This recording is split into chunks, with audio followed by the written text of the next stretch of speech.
प्राण प्यारे शिव बाबा के इस रूहानी बगिया की अति सुंदर पुष्प थी कुंज दादी जी।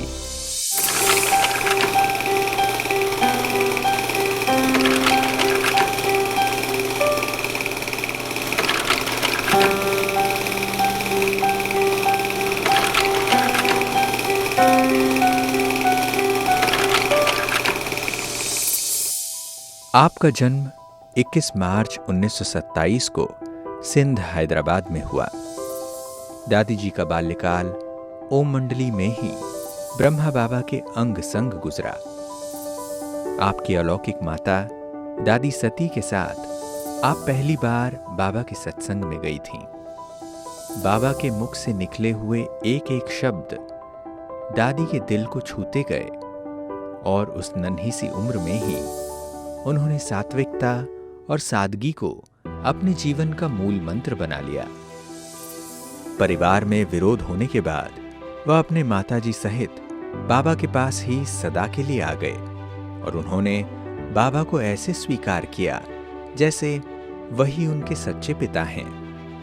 आपका पूरा समर्पण बाबा और बाबा की मुरली पर था, इसलिए आप हर तरह के व्यर्थ से सदा बची रहीं। धीरे धीरे स्वलगन और ईश्वरीय पालना के बल से दादी जी यज्ञ की आधार मूर्त आदि रतन बन गई। 10 बरस की हमारी उम्र थी। हम जब अपनी लौकिक मम्मी के साथ नानी के घर जा रही थी तो रास्ते में ही जसोदा भवन, जिसको ओम मंडली कहते थे, वो था। रास्ते में ही हमने प्यारे पिताश्री का ओम के ध्वनि का मधुर आवाज सुना, जिसने बहुत आकर्षण की। तो हमने मम्मी को कहा कि मम्मी, यहाँ लगता है कोई सत्संग है, चलो तो चले। और गए तो बिल्कुल पिंड साइलेंस का वातावरण था। हम भी जाए उसी में बैठ गए। वहां जाने से प्यारे पिताश्री सत्संग में भाषण करना शुरू किया। शुद्ध भोजन के ऊपर और सत्संग के ऊपर समझा रहे थे और स्पष्ट रूप में समझा रहे थे कि सत्संग जीवन के नैया को पार करे, कुसंग डुबोए।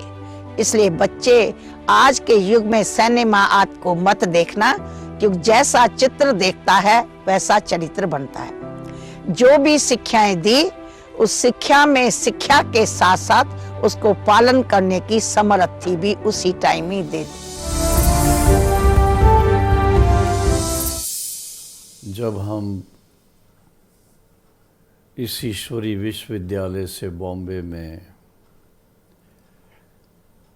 1959 में संपर्क में आए, उसके थोड़े समय के बाद पिता श्री ब्रह्मा बाबा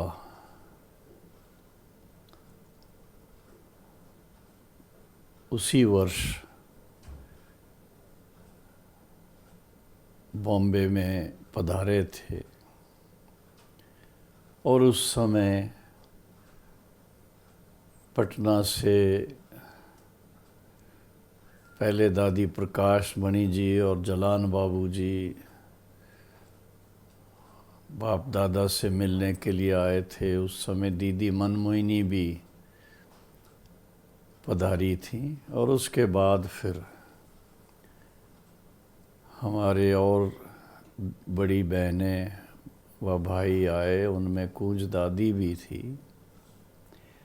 और कूंज दादी के बॉम्बे में आने पर उनकी विशेष क्लासेस हम लोगों के लिए होती थी, क्योंकि हम उस समय छोटी उम्र में थे, 20-21 साल की उम्र थी। और आप सब जानते हैं, जब नए, हम कहेंगे हम नए कल पहले वाले बाबा के निश्चय बुद्धि बच्चे जो बहुत रेगुलर क्लास करते थे, और उस समय जब कोई दादी या कोई बहन या कोई बड़े भाई दूसरे सेवा केंद्रों से आते थे तो उनकी क्लास रखते थे, उनके साथ मिलने का टाइम रखते थे। और उनमें मुझे याद आता है हमारी कूंज दादी का भी। उस समय कूंज दादी नहीं कहते थे, कूंज बहन कहते थे, क्योंकि उम्र में उस समय तो छोटी थी। किशनी दादी की लौकिक में बेटी थी और किशनी दादी लौकिक में प्रकाशमणि दादी की बहन थी। ये काफ़ी आपस में रिलेशंस। तो कूंज दादी का विशेष रूप से मुझे उनके जो क्लासेस होती थी,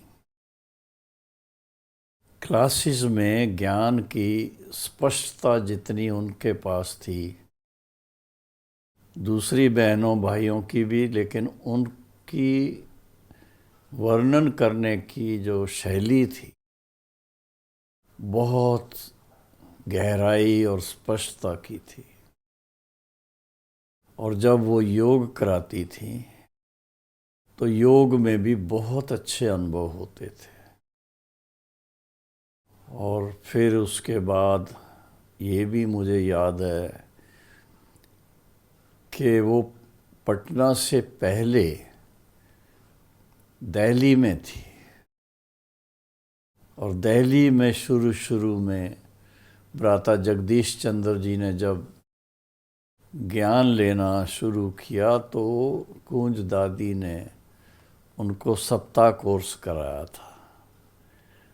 और वो कोर्स कराने के बाद जगदीश भाई जी को इतना उमंग आ गया कि वो बाबा से थोड़े दिन के बाद ही, मेरे ख्याल में 15-20 दिन के अंदर ही, साकार बाबा से मिलने के लिए माउंट आबू आए। और साथ में उनको लेके आने वाली वो दीदी मनमोहिनी थी।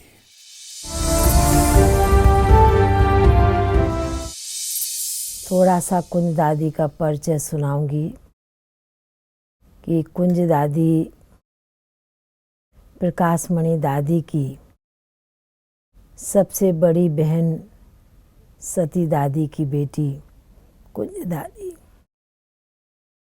उसके बाद में किशनी दादी, एक बीच में भी एक और बहन थी दादी की, और सबसे छोटी थी कुमारका दादी।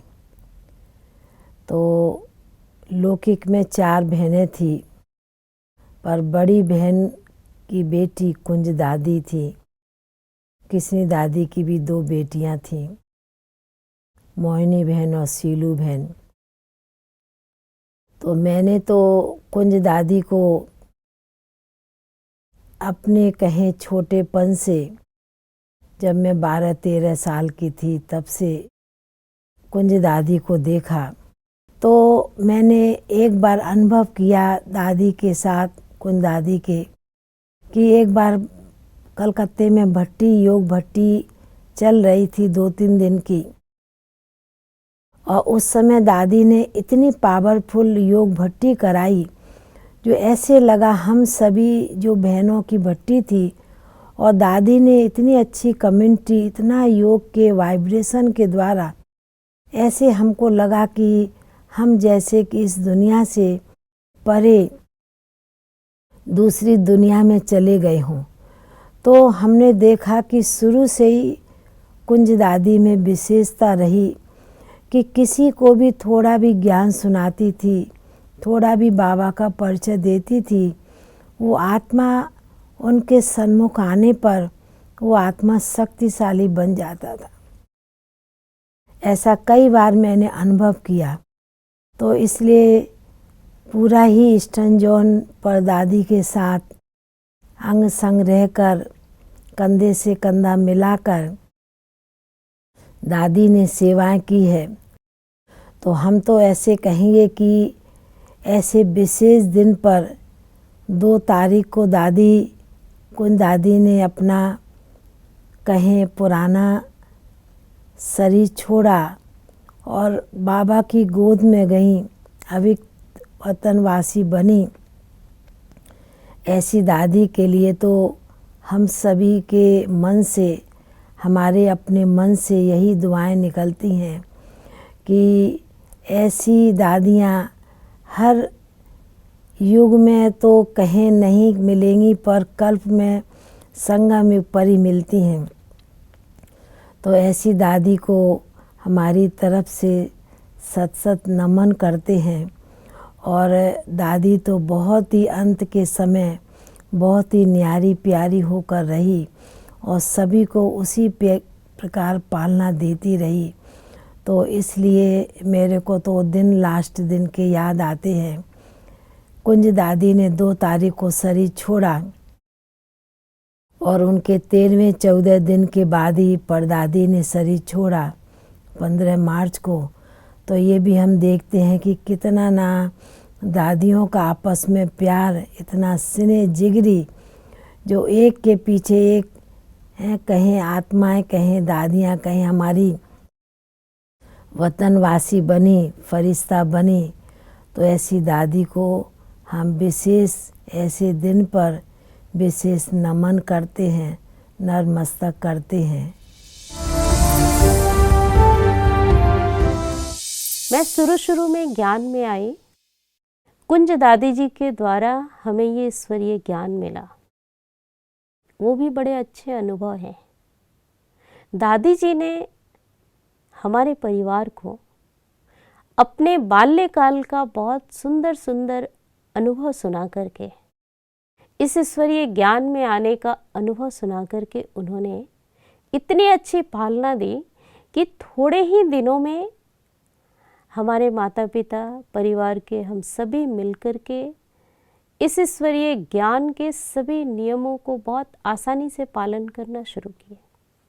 इतने थोड़े समय में, जबकि यज्ञ के कायदे अनुसार 1 वर्ष के बाद बाबा मिलन के लिए मधुबन आना होता है, हम लोगों को 6 महीने के अंदर दादी जी ने बाबा मिलन के लिए छुट्टी दिया मधुबन आने की। दादी जी तो अनुभवों की खान थी। शुरू में मैं दादी जी से मधुबन में मिली। दादी जी ने मुझे बहुत प्यार से गले लगाया और दादी ने जब मुझे दृष्टि दिया तो मैं कहीं खो गई। दादी जी पवित्रता की मूर्ति थी।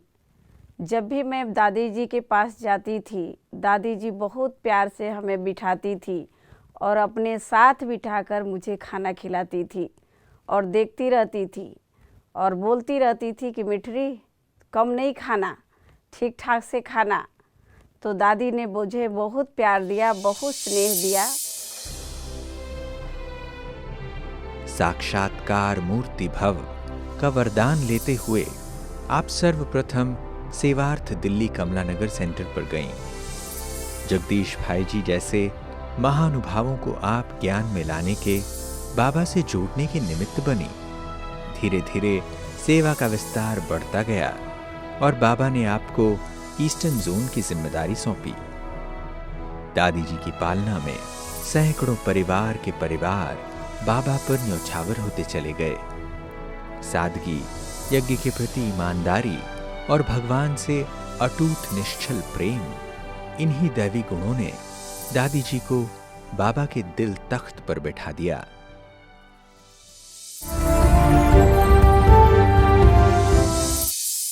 एक बार की बात है, दादी जी हमारे घर पे आई थी और पवित्रता के कारण घर पे विरोध था, जिस कारण से मम्मी का विरोध था। पापा तो पक्के थे, तो पवित्रता के पाठ को पक्का करने के लिए दादी जी ने बहुत पावरफुल शब्द कहे और उन्होंने कहा कि जिसके घर में 3 देवियां हैं, उनके घर में सारी चीज़ें, सारे भंडारे भरपूर रहेंगे।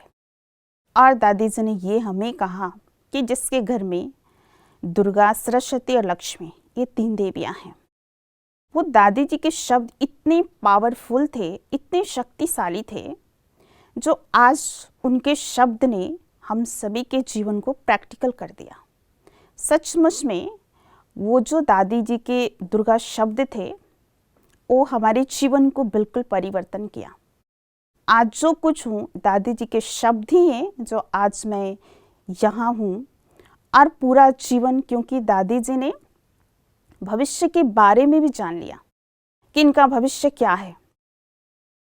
तो दादी जी के शब्द, एक एक शब्द वो जो भी बोलते थे इतने शक्तिशाली, इतने पावरफुल शब्द थे, जैसे वो जाने जाननहार हो, किसी भी आत्मा को वो फौरन पढ़ लेते थे।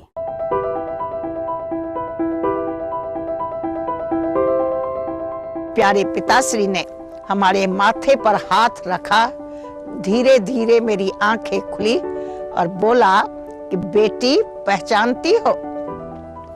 उसी शब्दों में जैसे अपनी पहचान दे दी, हमारे मुख से निकला कि लगता है आपको कहीं देखा है, और देखने से महसूस हुई ये मेरा असली पिता, मेरा बाबा है। और उसी समय से लेकर चंबक के सदृश ऐसी आकर्षण रही जो रोज मैं जाती रही। मैं बहुत छोटी उम्र में 2001 में दादी जी को पास आई थी, और मैं सिर्फ ब्रह्मा कुमारी बनने के लिए नहीं आई थी, सिर्फ मैं घूमने के लिए आई थी, 15 दिन के लिए आई थी।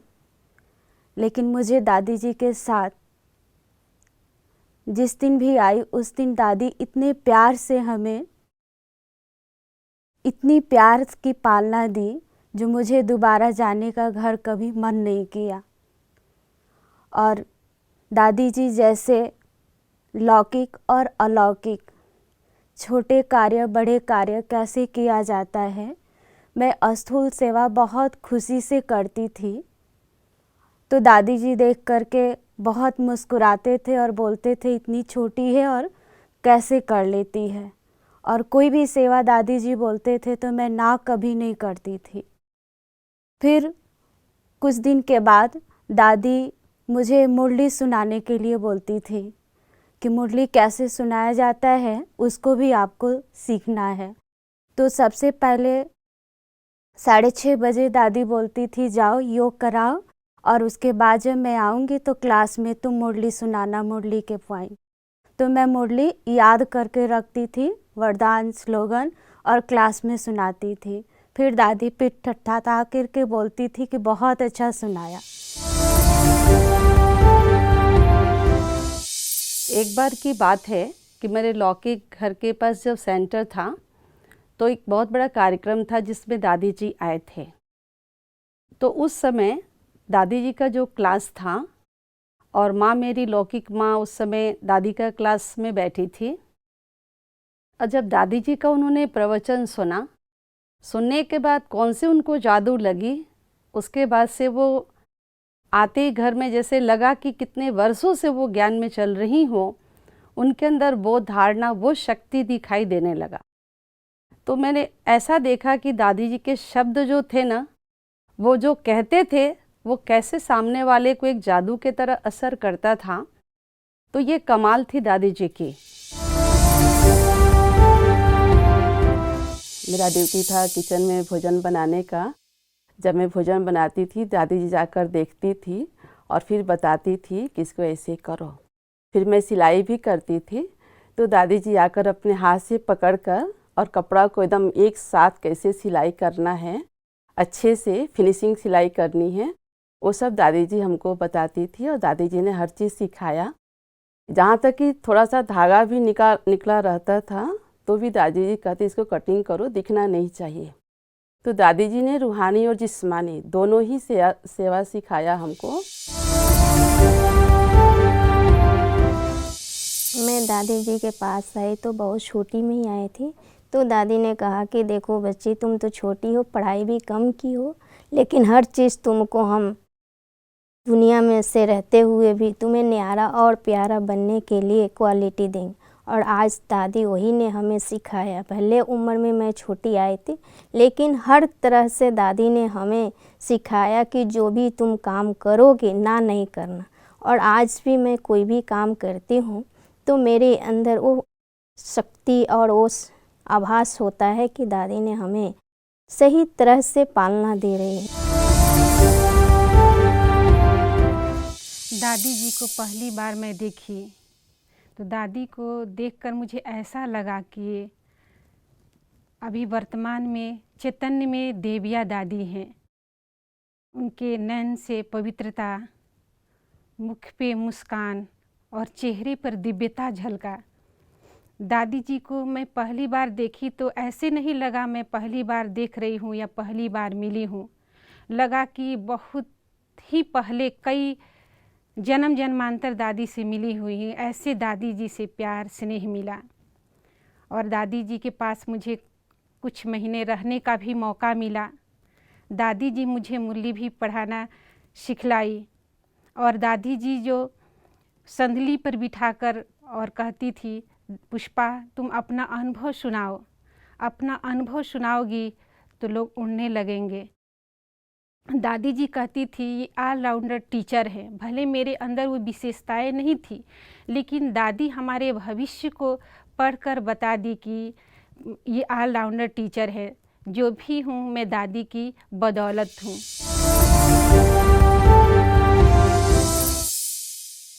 शुरू में कई जगह जाने का मौका मिला, चाहे मुख्यालय से कोई भी कार्यक्रम हो, नेशनल कार्यक्रम हो या स्टेज का कार्यक्रम हो या किसी गेस्ट को भी तय करना हो, दादी जी हमको साथ ले जाती थी।